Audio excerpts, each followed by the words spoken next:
कहानी की शुरुआत होती है जर्मनी के एक स्कूल में। वहाँ एक अजीब सी घटना की पुलिस इन्वेस्टिगेशन चल रही थी। इसी बीच एक रहस्यमयी औरत स्कूल के सामने आई। उसने बाहर एक टेबल देखा जिसमें खून लगा हुआ था। सबसे अजीब बात ये थी कि पहले फ्लोर की दीवार में एक बहुत बड़ा छेद था, जिसे देखकर ऐसा लगता था मानो किसी ने बहुत ज्यादा ताकत से इस टेबल को वहाँ से फेंका हो। वो औरत तुरंत स्कूल के अंदर गई और देखा कि एक छोटी लड़की कोट में छुपी हुई थी। उस लड़की का नाम वेंडी है। उस लड़की के कान में हेडफोन्स लगे हुए थे। वो खुद को शांत करने के लिए गाने सुन रही थी। उस औरत ने अपना नाम डॉक्टर स्टर्न बताया। उसने कहा कि वो एक सरकारी साइकियाट्रिस्ट है और वेंडी को सुरक्षित जगह पर ले जाएगी। सालों बाद अब वेंडी एक वेट्रेस के तौर पर काम कर रही है। रोज सुबह वो अपनी दवा लेती है। वो अपने पति मार्स, जो कि एक सिक्योरिटी गार्ड है, और बेटे कार्ल के साथ रहती है। उसकी जिंदगी वैसे ठीक है, लेकिन पैसों की बहुत तंगी चल रही थी। उन्होंने अपना घर खरीदने के लिए जो लोन लिया था वो उसकी EMI तक नहीं चुका पा रहे। इसी वजह से वेंडी ने फैसला किया कि वो अपने बॉस से तनख्वाह बढ़ाने की बात करेगी। ब्रेकफास्ट के बाद उसने अपने पति और बेटे को बाय बाय किया और काम पर चली गई। काम खत्म करने के बाद उसने अपने बॉस के ऑफिस में जाकर कहा कि मुझे प्रमोशन चाहिए। मैं पिछले 3 साल से यहाँ पर काम कर रही हूँ। लेकिन उसकी बॉस ने सीधे तौर पर मना कर दिया और कहा कि वेंडी को अभी और ज्यादा सीखने की जरूरत है। अभी सही वक्त नहीं है, थोड़े टाइम बाद बात करेंगे। साथ ही उसने वेंडी पर और ज्यादा काम बढ़ा दिया। वेंडी को कचरा फेंकने वाले काम से बड़ी घिन आई, लेकिन फिर भी उसने प्रमोशन की आस में वो काम कर लिया। जब वो कैशियर के डब्बे के पास गई तो एक भिखारी उससे खाना मांगने लगा। बॉस को बिना बताए वेंडी ने उसे थोड़ा खाना तो दे दिया। उस आदमी ने उसका शुक्रिया अदा किया और कहा कि तुम हमारे जैसी हो। वेंडी को उसकी बात कुछ खास समझ नहीं आई और फिर जल्दी से अपना काम खत्म करके घर के लिए चल पड़ी। घर जाते वक्त कुछ आवारा गुंडे उसे छेड़ने लगे। उन्होंने पीछे से उसे आवाज लगाई, लेकिन वेंडी अपने हेडफोन्स लगाकर सीधा चलती रही। कुछ मिनट बाद वेंडी एक पुल को क्रॉस कर रही थी। तभी एक आदमी उसकी तरफ भाग कर आया। वेंडी को लगा कि ये वही पहले वाले गुंडे हैं, तो उसने अपना बैग घुमा के उस आदमी को मारा। लेकिन ये तो वही भिखारी निकला जिसे उसने खाना दिया था। उस भिखारी ने अपना नाम मेरिक बताया। मेरिक ने वेंडी से पूछा कि क्या तुम रोज अपनी दवाई ले रही हो? वेंडी हैरान हो गई कि इस आदमी को दवाइयों के बारे में कैसे पता। मेरिक ने बताया कि वो दवाई तुम्हारी ताकतों को रोक रही है। वेंडी को लगा कि ये भिखारी पागल है, लेकिन मेरिक ने अपनी बात साबित करने के लिए पुल से छलांग मार दी। वो नीचे रोड पर गिरा और उसे कोई चोट भी नहीं आई। वेंडी ये देखकर चौंक गई कि इतनी नीचे गिरने के बाद भी मेरिक को कुछ नहीं हुआ। पर तभी अचानक से फुल स्पीड में आ रहा एक ट्रक मेरिक के ऊपर से चला गया। ये देखकर वेंडी को बहुत बड़ा झटका लगा। उसने इमरजेंसी नंबर पे कॉल किया और फिर तुरंत वहाँ से निकल गई। अगली सुबह वेंडी डॉक्टर स्टर्न के थेरेपी सेशन में गई, लेकिन उसने ब्रिज वाली बात नहीं बताई। सिर्फ इतना कहा कि उसने एक अजीब सा सपना देखा जिसमें उसके पास सुपर पावर्स थी। सिर्फ इतनी सी बात से डॉक्टर स्टर्न ने कहा कि तुम्हारी दवाइयाँ थोड़ी बढ़ानी पड़ेंगी। थेरेपी के बाद जब वेंडी घर आई तो उसने देखा कि घर खाली करने का एक और नोटिस मिला है। पैसे की प्रॉब्लम बहुत बढ़ रही थी, पर वेंडी को पूरा यकीन था कि कभी ना कभी तो प्रमोशन मिलेगा। एक और दिन वेंडी कचरा फेंकने गई और मेरिक को देखा। वो अभी भी जिंदा था और बिल्कुल ठीक भी। मेरिक ने बताया कि वो भी एक फ्रीक है, ऐसे लोग जिनके पास अलग अलग तरह की शक्तियां होती हैं। मेरिक के पास एक ऐसा शरीर है जिसे कभी तबाह नहीं किया जा सकता। अब जब मेरिक ने प्रूफ दे ही दिया था तो उसने वेंडी से कहा कि दवाई लेना बंद कर दो। रात को वेंडी ने अपनी दवाइयां टॉयलेट में फेंक दी। अगले कुछ दिनों में वेंडी को अजीब महसूस होने लगा। काम करते वक्त उसके शरीर में बहुत तेज दर्द हो रहा था। जब वो एक कस्टमर के लिए मील बना रही थी तो उसने स्टील ट्रे को गलती से बेंड कर दिया। जल्द ही उसे समझ आ गया कि उसके पास सुपर स्ट्रेंथ है। उसने ट्रे को छुपा कर रख दिया ताकि कोई देख ना ले। जब वो घर जा रही थी तो वही बदमाश गुंडे उसे छेड़ने लगे। वेंडी ने कहा कि मुझे अकेला छोड़ दो, लेकिन उनके लीडर ने वेंडी को धक्का दे दिया। वेंडी ने गुस्से में आकर उसे बड़ी आसानी से दूर फेंक दिया और जब बाकी लोगों ने भी हमला किया तो वेंडी ने सबको एक एक मुक्के में उड़ा दिया।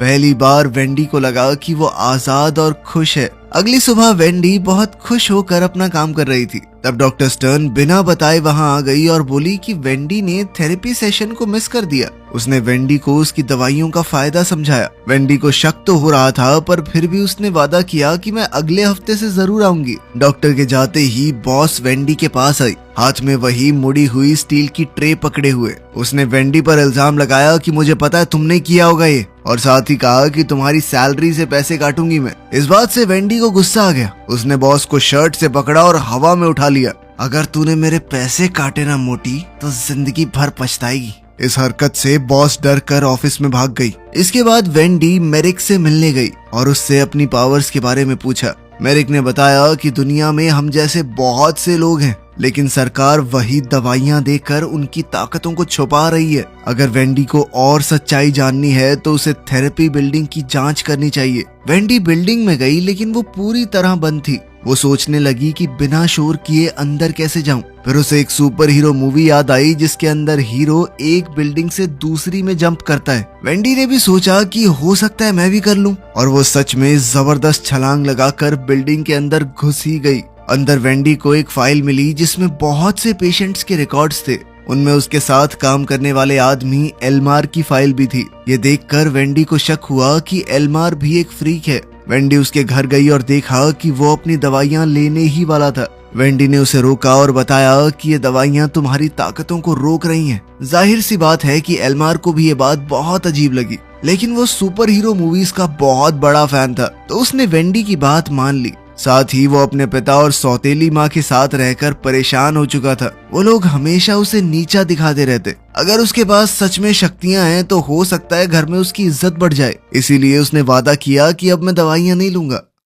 एक और दिन बीत गया और अब वेंडी और भी ज्यादा ताकतवर और कॉन्फिडेंट महसूस कर रही थी। वो धम से बॉस के ऑफिस में घुस गई प्रमोशन मांगने के लिए, पर इससे पहले कि उसकी बॉस कुछ बोल पाती, वेंडी ने कहा कि हाँ थैंक यू मेरी पगार बढ़ाने के लिए, और मैं काम बहुत अच्छे से करूंगी। दिन के आखिर में वो एल्मार से मिली। उसने भी दवाइयां लेना बंद कर दिया था। उसने वेंडी के सामने ही एक लैंप उठाया और अपने दिमाग की ताकत से उसे ऑन कर दिया। दवाई बंद करते ही एल्मार को समझ आया कि उसके शरीर से बिजली निकलती है। यही है उसकी सुपर पावर। वो दोनों रात को बाहर गए बात करने के लिए, और उन्हें समझ आया कि बचपन से उनकी ताकतों को दबाया जा रहा है। एल्मार को तो अब यकीन हो चुका था कि उनकी ताकत भगवान का दिया एक तोहफा है, और उनके जैसे लोग कुछ बड़ा करने के लिए बने हैं, जैसे मार्वल्स के सुपर हीरोज। लेकिन वेंडी सबसे पहले अपनी पैसों की दिक्कत को सॉल्व करना चाहती थी। इसी वजह से जब वो लोग एक एटीएम के पास गए तो वेंडी ने उसे लात मार के खोल दिया और सारे पैसे निकाल लिए ताकि घर की ईएमआई भर सके। इसके बाद उसने एल्मार से कहा कि थोड़े पैसों से तो एंजॉय करना भी बनता है, और फिर दोनों एक नाइट क्लब में मजे करने चले गए। रात को वेंडी ने देखा कि कुछ लड़के एक लड़की को तंग कर रहे हैं, तो उसने आगे बढ़कर उनसे कहा कि वहाँ पीछे वाली गली में चलें क्या।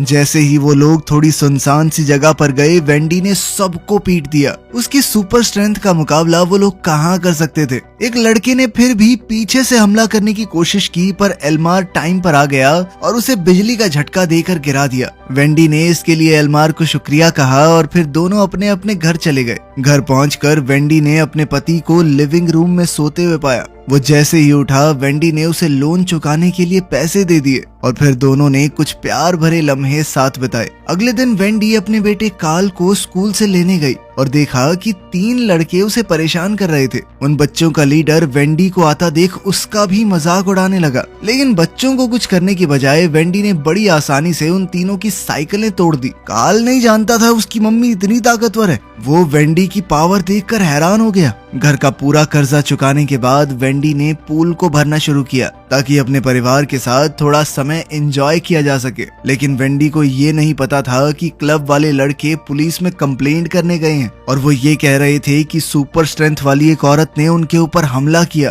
पुलिस को पहले तो ये मजाक लगा, लेकिन फिर चीफ ने एक एक्सपर्ट को बुलाया। ये एक्सपर्ट कोई और नहीं बल्कि डॉक्टर स्टर्न है, जो कि उस औरत के बारे में और जानना चाहती है। इस बीच वेंडी एल्मार को मेरिक से मिलाने ले गई और एल्मार ने अपनी सुपर पावर दिखाई। उसके घर की सारी इलेक्ट्रिसिटी ऑन कर दी। वो तीनों एक साथ बैठकर बात कर ही रहे थे कि तभी मेरिक ने बताया कि और भी लोग हैं उनकी तरह, पर वो सभी एक साइकेट्रिक क्लिनिक के अंदर बंद हैं। ये सुनकर एल्मार ने फैसला किया कि वो सबको बचाएगा और पूरी दुनिया को सच दिखाएगा। लेकिन मेरिक को लग रहा था कि इस सब में रिस्क है। अगर पकड़े गए तो सरकार उन्हें भी बंद कर देगी। लेकिन वेंडी ने कहा कि वो कोई जानवर नहीं है, इंसान है। उनकी क्या गलती अगर वो ताकत के साथ पैदा हुए। उन्हें जिंदगी जीने का एक नया मौका मिलना चाहिए। जब बाकी दोनों का मन नहीं बदला तो मेरिक भी मदद करने को तैयार हो गया और क्लिनिक का रास्ता दिखाया। तीनों गाड़ी में निकल गए और एल्मार ने अपना सुपर हीरो कॉस्ट्यूम दिखाया। वो खुद को इलेक्ट्रोमैन बुला रहा था। उसने बाकी दो के लिए भी कॉस्ट्यूम बनाए थे, पर मेरिक ने वो कपड़े पहनने से मना कर दिया और वेंडी ने सिर्फ लाल रंग के बाल पहन लिए। क्लिनिक पहुंचकर मेरिक और एल्मार ने बाहर वेट किया और वेंडी सिक्योरिटी गार्ड से बात करने गई। गार्ड ने कहा कि बिना परमिशन के कोई अंदर नहीं जा सकता, लेकिन वेंडी ने उससे फ्लर्ट करते हुए उससे बाथरूम का रास्ता पूछा और फिर बड़ी चालाकी से अंदर घुस गई। गार्ड ने जैसे ही मुड़कर देखा, वेंडी ने उसे बेहोश कर दिया और फिर डक्ट टेप से बांध दिया। अब सिर्फ कैमरास को बंद करना बचा था और एल्मार ने एक जबरदस्त झटके से पैनल को बंद कर दिया। पूरा डिफेंस सिस्टम बंद हो गया तो तीनों मिलकर पेशेंट्स को ढूंढने निकल पड़े, लेकिन वो ये नहीं जानते थे कि गार्ड होश में आ गया था। बंधा हुआ होने के बावजूद भी वो अलार्म बटन तक पहुंच गया और बैकअप बुला लिया। उधर वेंडी और उसके साथियों ने पेशेंट्स को ढूंढ लिया था, लेकिन तभी एक पुलिस वाला आ गया और बंदूक तान कर सबको सरेंडर करने के लिए कहा। वेंडी ने एक टेबल को उसकी तरफ धक्का दिया और झटके से पुलिस वाले ने गोली चला दी, जो कि मेरिक को लगी, पर उस पर कोई नुकसान नहीं हुआ। अलार्म बजने लगा और अब तीनों भागने की कोशिश करने लगे, लेकिन बहुत सारे पुलिस वालों ने बंदूक लेकर उन्हें घेर लिया। तभी बाहर जबरदस्त बारिश होने लगी और एल्मार ने उसका इस्तेमाल करके इलेक्ट्रिक चार्ज पैदा किया, जिसने सारे पुलिस वालों को बेहोश कर दिया। आखिरकार वो सब भाग निकले, लेकिन वेंडी थोड़ा घबराने लगी और उसने जल्दी से गाड़ी रोकने को कहा। उसे डर लग रहा था कि बिजली के झटके से पुलिस वाले मर तो नहीं गए। मेरिक ने एल्मार को डांटा अपनी ताकतों का लापरवाही से इस्तेमाल करने के लिए। एल्मार को उसकी आधी अधूरी सी बात समझ नहीं आई। वैसे भी वो मानता था कि ये ताकत भगवान ने उसे किसी मकसद के लिए दी है, पर वेंडी को बहुत बुरा लग रहा था और उसने फैसला किया कि वो सब कुछ भूलकर अपने परिवार के पास लौट जाएगी। उसने अपने घर पर एक पार्टी रखी और पड़ोसियों को बुलाया अपने परिवार के साथ समय बिताने के लिए, लेकिन एल्मार अपनी ताकतों का इस्तेमाल करना नहीं छोड़ना चाहता और अब उसे कहीं ना कहीं डर था कि मेरिक उसे रोकने की कोशिश करेगा। तो वो डॉक्टर स्टर्न के पास गया और कहने लगा कि मैं थेरेपी कंटिन्यू करना चाहता हूँ। उसने ये भी कहा कि मेरे साथ कुछ अजीब सा हुआ। एक भिखारी है, उसने मुझे कहा था कि दवाई छोड़ के देखो। ये सुनकर डॉक्टर स्टर्न ने पूछा कि वो आदमी कौन है, और एल्मार ने बड़ी चालाकी से उसे मेरिक की लोकेशन बता दी। कुछ घंटों बाद बहुत सारे एजेंट्स बंदूकें लेकर मेरिक के ठिकाने पर पहुंचे। उसने भागने की कोशिश की पर पकड़ा गया। वो लोग उसे पकड़कर क्लिनिक ले गए। वेंडी को इस सब के बारे में कुछ नहीं पता था और वो अपने परिवार के साथ समय बिता रही थी। तभी एल्मार उसके घर पर आया सुपर हीरो कॉस्ट्यूम पहनकर। वेंडी ने उसे अंदर बुलाया और पूछा कि तुम यहाँ क्या कर रहे हो। एल्मार ने वेंडी को बताया कि मेरिक पकड़ा गया और अब उसे डर लग रहा है कि अगला निशाना वो लोग होंगे। जिसके बाद उसने कहा कि मैंने एक तरीका ढूंढ लिया है जिससे हम अपने आप को बचा सकते हैं।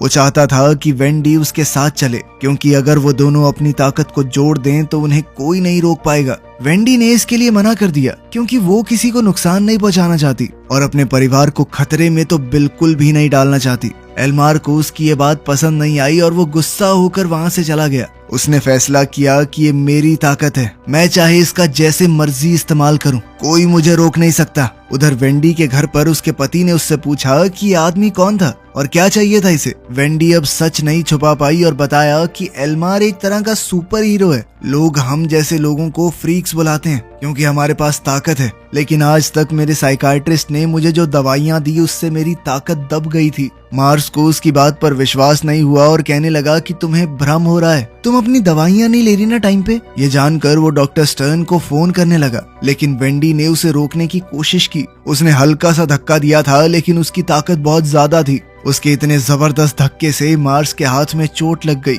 सभी मेहमान भी ये देखकर चौंक गए। उनका बेटा कार्ल भी पूछने लगा कि माँ आपने ऐसा क्यों किया। वेंडी को अपनी गलती का एहसास हुआ और वो घर से भाग गई। काफी देर तक सोचने के बाद उसने एल्मार से मिलने का फैसला किया। एल्मार इस वक्त अपने घर पर ही था। उसके पिता उससे बात करने आए और कहा कि मैं थक गया हूँ अपने बेटे को अपनी जिंदगी बर्बाद करता देखकर। बाहर जाओ, कुछ काम करो, क्या सारा दिन ये कॉमिक बुक्स पढ़ते रहते हो। एल्मार ने भी अपने मन की बात कही। उसने बताया कि मेरी माँ के मर जाने के बाद मैं तरसता रहा आपके प्यार के लिए, लेकिन उसके बदले मुझे हमेशा सिर्फ आपकी डांट मिली और जिंदगी में कुछ करने का प्रेशर। आपने कभी पूछा मैं क्या करना चाहता हूँ? ये सुनकर उसके पिता को बुरा लगा और उन्होंने उसे सॉरी कहा। दोनों एक दूसरे के गले लगे, ऐसा लगा सब ठीक हो गया है। लेकिन अभी भी एल्मार के मन में गुस्सा भरा पड़ा था। उसने अपने मन में भरे हुए सालों पुराने गुस्से की वजह से अपने पिता को मार डाला। उसी वक्त वेंडी वहां पहुंच गई और ये देखकर डर गई, लेकिन एल्मार को इससे कोई फर्क नहीं पड़ा।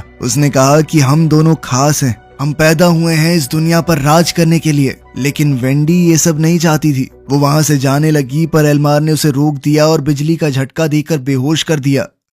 कुछ घंटों बाद वेंडी एक कमरे में बेड पर बंधी हुई जागी। उसके पास डॉक्टर स्टर्न बैठी थी। वेंडी ने भागने की कोशिश की, पर डॉक्टर ने कहा कि मैं सिर्फ तुम्हें बचा रही हूँ, खासकर उस पुरानी घटना के बाद। वेंडी को याद आया जब वो स्कूल में अपनी माँ के साथ प्रिंसिपल ऑफिस में गई थी। प्रिंसिपल ने उसके हेडफोन्स ले लिए थे। इस बात से वेंडी को बहुत गुस्सा आ गया। उसने अपनी ताकत से टेबल को प्रिंसिपल की तरफ धकेल दिया और प्रिंसिपल दीवार तोड़कर टेबल के साथ ही बाहर जा गिरा। ये सब याद करके वेंडी को बहुत बुरा लगा। डॉक्टर स्टर्न ने उससे कहा कि तुम्हें ट्रीटमेंट की जरूरत है ताकि तुम दूसरों को नुकसान न पहुंचाओ। इसके बाद डॉक्टर स्टर्न ने मार्श से भी बात की कि उन्हें अपने बेटे का चेकअप भी करवा लेना चाहिए कि कहीं उसके अंदर भी ताकत तो नहीं आ गई। वेंडी अब डॉक्टर की बात मानने लगी और क्लिनिक में और ज्यादा जाने लगी। दिन गुजरने लगे और दवाई के इफेक्ट से वेंडी कमजोर होने लगी, लेकिन अब वो अपनी ताकत से खुद ही डरने लगी थी। रात को जब नर्स उसे दवाई देने आने वाली थी, तब एल्मार वहां आ गया।